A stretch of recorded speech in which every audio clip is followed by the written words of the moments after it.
The Donald J. Trump Foundation is in the process of dissolving itself, after it was revealed last year that it violated federal rules on self-dealing, according to latest reports.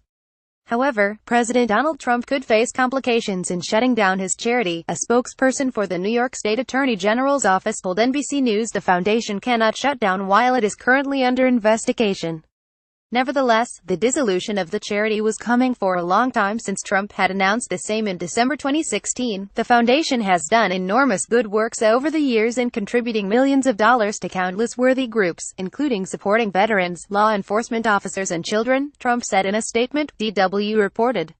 I will be devoting so much time and energy to the presidency and solving the many problems facing our country and the world. I don't want to allow good work to be associated with a possible conflict of interest. The foundation that was started by Trump in 1987 with the earnings from selling The Art of the Deal had run into many controversies over the last decade, especially after every aspect of the organization's owner came under scrutiny when he decided to compete in the 2016 presidential election. The following are some of the major scandals the foundation became embroiled in. Trump stopped funding his own foundation. An investigation into Trump's foundation by The Washington Post in 2016 revealed the business mogul turned POTUS stopped funding his namesake charity since 2008. The foundation has apparently relied on donations from others to keep its treasury filled to the brim. President Donald Trump may face complications when it comes to dissolving the Trump Foundation. In this photo, Trump is at the news conference announcing Alexandria Acosta as the new Labor Secretary nominee in the East Room at the White House in Washington, D.C., February 16, 2017. Photo Getty Images. Mario Tama. When an allegation surfaced that $2.3 million was donated in form of third-party donations, Trump's supporters defended their leader at the time, pointing out the donors in question owed Trump money and were allowed to be relieved of the obligation by donating to the foundation instead. However, by this logic, it should mean the money was essentially Trump's but only rerouted to his charity. This poses tax problems for the president.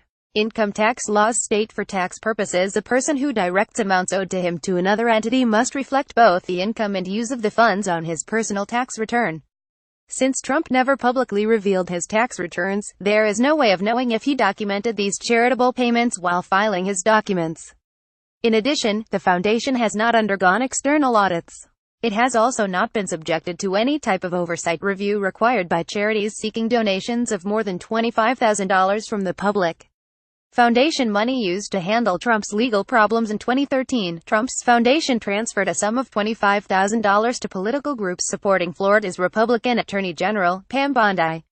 This would have been unassuming except Bondi was considering launching an investigation into Trump University, his defunct educational enterprise against which an array of class action lawsuits were brought on by former students. Florida Attorney General Pam Bondi speaks at the Republican National Convention in Cleveland, Ohio, July 20, 2016. Photo Reuters. Mike Seeger. It seemed more than a coincidence that immediately after Bondi received the payment from the foundation she decided not to launch the investigation.